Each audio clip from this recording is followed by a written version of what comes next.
அளவற்ற அருளாளனும் நிகரற்ற அன்புடையனுமாகிய அல்லாஹ்வின் திருப்பேரால் ஆரம்பம் செய்கிறேன். இந்த உலகத்தை பாருங்க, அல்லாஹ் சுப்ஹானஹு வ தஆலா இவ்வளவு அழகா படைச்சிருக்கான் அப்படின்னு சொல்லிட்டு, இந்த மனிதன் வாழ்வதற்கு தேவையான ஒவ்வொரு விஷயத்தையும் அல்லாஹ் சுப்ஹானஹு வ தஆலா ஒரு சுத்தியே அமைச்சு வச்சிருக்கிறான். அதை அல்லாஹ் தஆலாவுடைய வல்லமையான குர்ஆன்ல சொல்லும் பொழுது அழகா சொல்லுவான், மனித ஜின் வர்க்கத்தை என்னை அறிந்து வணங்குவதற்காக படைச்சிருக்கிறேன். ஆனால் மற்ற எல்லா வஸ்துக்களையும் அந்த மனிதன் சந்தோஷமாக வாழ்வதற்காக படைச்சிருக்கேன்னு சொல்லுவான். சிந்திச்சு பாருங்க, மனுஷனை அல்லாஹ்வை வணங்குவதற்காக படைச்சிருக்கிறான்.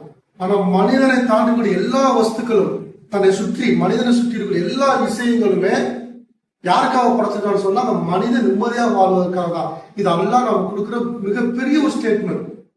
அல்லாஹ்வுடைய தூதர் நபி ஸல்லல்லாஹு அலைஹி வஸல்லம் சொல்றாங்க, அண்டை வீட்டாருடன் நெருங்கி பழகாத, அவர்களால் வரக்கூடிய துன்பங்களை சகித்துக் கொள்ளாத மூமின்களை விட அண்டை வீட்டாரிடம் சுற்றாத்திரிடம் நெருக்கமாக பழகி அவர்கள் மூலமா இருக்கும் பிரச்சனைகளை சகித்துக் கொண்டு வாழ்பவனே மூமின் அப்படிங்கிறார்.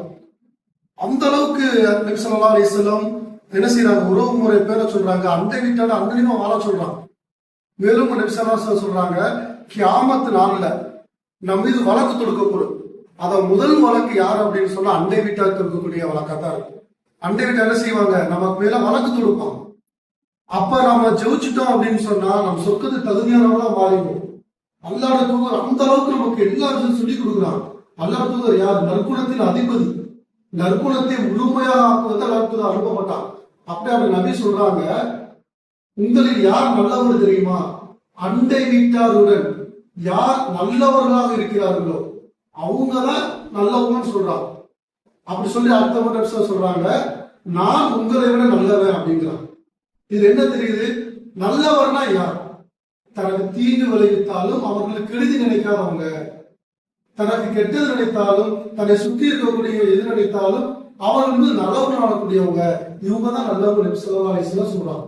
எவ்வளவு பெரிய விஷயம் பாருங்க.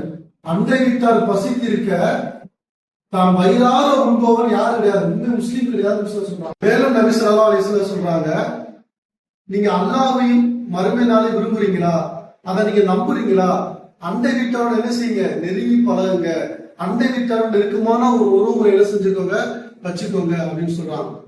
அந்த அளவுக்கு அண்டை வீட்டாருடைய முக்கியத்துவத்தை சொல்றாங்க. மேலும் சொல்றது, அண்டை வீட்டாருடைய தொந்தரவை விட்டு யார் அச்சமற்று இருக்க மாட்டாரோ, அதாவது நமக்கு தொந்தரவு கொடுக்க மாட்டாங்க அப்படின்னு யார் நம்புறாங்களோ அவங்கதான் சொந்த போவான்னு சொல்றோம். யார் நம்ம நம்ம நம்ம பக்கத்துல இருக்கிறவங்க, நம்ம சுத்தி இருக்கிறவங்க, ஐயோ இவரால பிரச்சனை, இவரால தொந்தரவு அப்படின்னு நம்ம பத்தி நினைச்சிட்டாங்கன்னா நம்ம என்ன செய்ய மாட்டோம், சொர்க்கத்துக்கு போக மாட்டோம் அப்படின்னு சொல்லி சொன்னாங்க. அல்லாஹ்வும் அல்லாஹ்வுடைய தூதரும் அண்டை வீட்டார்கள் உறவு முறை பத்தி எவ்வளவு தெளிவா சொல்றாங்க.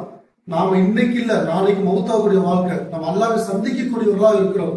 நிச்சயமாக நம்ம தொழுகிறோம், வணங்குறோம், இபாதத் செய்யறோம், அதையெல்லாம் நம்ம சொர்க்கத்துக்கு கூட்டிட்டு போவாங்க. அதெல்லாம் ஒரு பாதை தான். நம்ம அண்டை வீட்டாளர்கள் எந்த அளவுக்கு நெருக்கமாக பழகி அன்பு பாசம் நேசம் வச்சு அவங்களுடைய நல்லது கெட்டது துன்பம் எல்லாத்திலும் பங்கெடுத்துக் கொண்டு அவர்களில் ஒருவராக மாறுறோமோ அப்பதான் என்ன செய்ய முடியும், சொர்க்கத்துக்கு போக முடியும். இறுதியா அலைஹிஸ்ஸலாம் சொல்றாங்க, சஹாபாக்கள் பயந்தாங்க, அண்டை வீட்டாருக்கும் சொத்துல பங்கு கொடுக்க சொல்லி நபிஸா சொல்லிடுவாங்களும் பயந்தாங்க. அந்த அளவுக்கு சுற்றத்தாரோட உறவுகள் இருக்கு.